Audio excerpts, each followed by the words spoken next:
Hello friend, welcome you all to Polity Simplified series of Gnandeep Academy. आजचं article आहे article number 29. Article 29 आणि 30 कशाबद्दल आहे? तर आर्टिकल 29 आणि 30 आहे कल्चरल अँड एज्युकेशनल राईट्स, सांस्कृतिक आणि शैक्षणिक हक्क, कल्चरल अँड एज्युकेशनल राईट्स. आता या ठिकाणी बेसिकली काय सांगण्यात येतं खूपदा पुस्तकांमध्ये की आर्टिकल 29 आणि 30 हे राईट्स ऑफ मायनॉरिटीज बद्दल आहे, अल्पसंख्याकांच्या हक्काबद्दल आहे. पण बेसिकली तसं नाहीये. आर्टिकल 30 स्पेसिफिकली मायनॉरिटीजच्या हक्काबद्दल आहे. आर्टिकल 29 मात्र असं नाही. आर्टिकल 29 हे minority as well as majority दोघांनाही अप्लाय होतं. परत एकदा सांगतो, आर्टिकल 30 हे स्पेसिफिकली मायनॉरिटीला अप्लाय होतं. आर्टिकल 29 मात्र minority as well as majority दोघांनाही अप्लाय होतं. कसं होतं आपण पाहूया. आर्टिकल 29 कशाबद्दल आहे? कल्चरल अँड एज्युकेशनल राईट्स बद्दल आहे. हे काय म्हणतं समजून घ्या. पहिला पॉइंट आहे protection of interest of minorities असा शब्द आहे. आता या ठिकाणी शब्द काय आहे?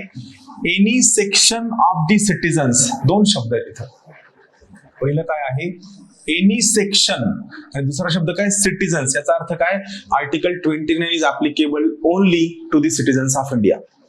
पण दुसरी गोष्ट, एनी सेक्शन म्हणलं तर मला सांगा, एनी सेक्शन म्हणलं फक्त मायनॉरिटीजच येईल का? नाही. एनी सेक्शन मध्ये मायनॉरिटी सुद्धा येऊ शकतं किंवा मेजॉरिटी सुद्धा येऊ शकतं. So article 29 is applicable to minority as well as majority. मग any section of citizens residing in the territory of India, जे भारतामध्ये राहतात, or any part thereof having, म्हणजे भारतात राहतात, कोणत्याही भागात राहतात, आणि या व्यक्तीने हॅव्हिंग अ डिस्टिंक्ट लँग्वेज, विशिष्ट भाषा आहे, स्क्रिप्ट, लिपी, कल्चर, संस्कृती of its own, shall have the right to conserve the same. भारतीय भूक्षेत्राच्या कोणत्याही भागात राहणाऱ्या कोणत्याही सेक्शन ऑफ सिटीजन्स, नागरिकांच्या कोणत्याही गटाला स्वतःची भाषा, स्वतःची संस्कृती व स्वतःची स्क्रिप्ट जपण्याचा, कन्झर्व करण्याचा पूर्ण अधिकार आहे. आणि हा यांचा फंडामेंटल राईट आहे. राहील लक्षात. मी एक एक पॉइंट समजावून सांगतो, तो स्ट्रक्चर समजून घ्या जे महत्वाचं आहे. आर्टिकल 29 मधला दुसरा क्लॉज काय म्हणतो पाहूया. लक्ष देऊन पहा. हा काय म्हणतो पहा. नो सिटीजन म्हणजे कोणताही नागरिक शॅल बी डिनाइड, म्हणजे कोणत्याही नागरिकाला तुम्ही नकार देऊ शकत नाहीत. कशासाठी? Shall be denied admission into any educational institution maintained by the state or receiving aid out of the state funds.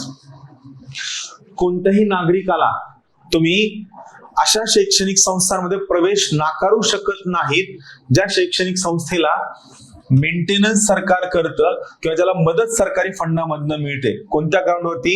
On the grounds of religion, race, caste, language or any of them.